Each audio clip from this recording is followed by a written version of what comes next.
If you were an American citizen, you were here in the 2020 election, would you have voted for Trump, Biden, nobody, or a third-party candidate? I don't know. It's very hard to answer those questions until you're actually in the situation. When Clinton was facing off against Trump, for a very long time, I felt that I would have voted for Clinton.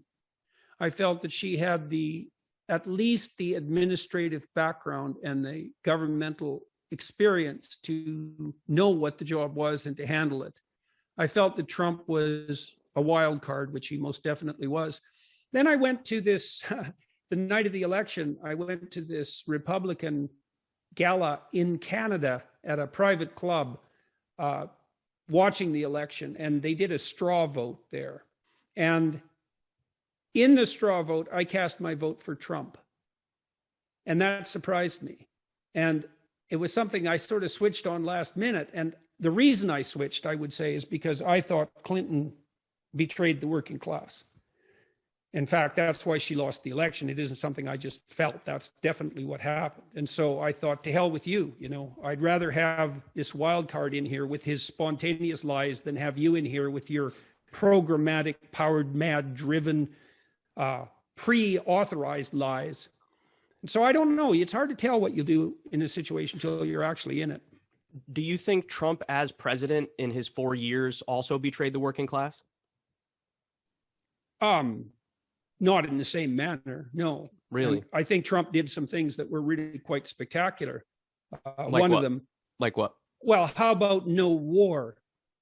Well, he did assassinate a top Iranian commander who was fighting ISIS on the ground. say that. I didn't say anything about assassination. I said something very specific. I would say that's an act of war. No, it's not an act of war. It's an assassination. An act of war. To kill an Iranian commander? I don't understand the point you're making. Well, I'm trying to say if the Iranians killed one of our generals, we would call that an act of war. We do it to them and it's not an act of war? All right, then I guess we have to differentiate between an act of war and a war. What you have right now with Russia, that's a war. And Trump did not engage the U.S. in a war of that sort. And so that was a signal contribution. He also established the Abrahamic Accords, which have got nowhere near enough attention, not nearer the attention they deserve. And the people who negotiated that should have won a Nobel Peace Prize, because that brings the possibility of peace to the Middle East. And that was a big accomplishment, both of those things. Do you consider the giant increase in drone strikes under Trump problematic? What do you mean problematic? You mean desirable? Do you, because you said, he didn't get us in a new war, but I would consider all those bombings, which are illegal, by the way, an act of war. Do you think I didn't say that Trump's record was unblemished or that there weren't skirmishes of various sorts. I'm not trying to paint him beige or I'm not trying to whitewash him. I'm perfectly aware of Trump's flaws and his advantages. But he didn't embroil the U.S. in a war. And you guys have been embroiled in a pointless war for what? How long now? Since the 1960s? One after another. And then the Abraham Accords are a big deal. And did he betray the working class? Well, I think that's in some sense a vague question. Hillary definitely betrayed the working class because she decided to go with the woke mob instead of the typical base of power that the Democrats had always relied on. So can I give you an example? Decision. Can I give you an example on Trump betraying the working class? Because there's a few things you could point to. First of all, there was net outsourcing of jobs under his administration when he campaigned as the opposite. The second thing is his number one legislative accomplishment was a 2017 tax cut where 83% of the benefits went to the top 1%. So those are two examples of, he campaigned as the anti-outsourcing guy. Then there was net outsourcing under his administration. And in fact, that same tax bill incentivized outsourcing. And then again, that tax bill mostly benefited the wealthy and it didn't help the working class. So that's what I mean by betraying the working class. I think he campaigned in a very populist way, but in terms of how he governed, it was very sort of standard establishment Republican, just like George W. Bush, for example. Yeah, well, I don't have any real comments on that. Like I said, I'm not trying to whitewash the Trump administration. I'm just pointing to a couple of things that he did that he hasn't got credit for. Yeah, you should have got credit for. I actually enjoyed, you were on the PBD podcast, I think it was recently, and you made a comment that you found Trump whiny, particularly over the, common refrain that he can't stop saying he thinks the election was stolen. And Well, correct I me if think I'm wrong, it's- but your well, I commentary think was like, it's- move on. Well, I think it's a strategic error on his part at minimum. I mean, Trump portrays himself and thinks of himself as a winner. And part of his attractiveness on the populist front was his unabashed, victorious persona, let's say. And he's the guy that gets things done, and he's the guy that wins.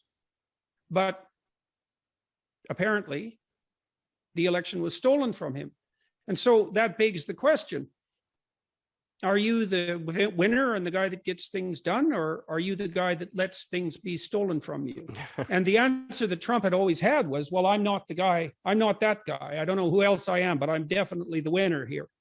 And I think that now campaigning as if he was the victim, let's say, of a plot isn't going to do him any good. I think it was probably a fatal decision from a strategic perspective, because it's so off-brand. And that has nothing, that's completely independent of whatever virtue the argument about the stolen election might have. Well, I don't believe that the judiciary in the United States is so corrupt that the possibility of a valid finding on the election fraud front has been reduced to zero. I don't find that credible. And I do think, so I also think that it's a mistake on that front. And it's a mistake for conservatives. It's a real mistake for conservatives to take that route, because conservatives can't say all the institutions are corrupt and untrustworthy. That's what the radical leftists say. And populist conservatives tend to do that. And that really leaves them with nothing except maybe an appeal to public whim. And that's no way to govern. So I think that was a mistake too.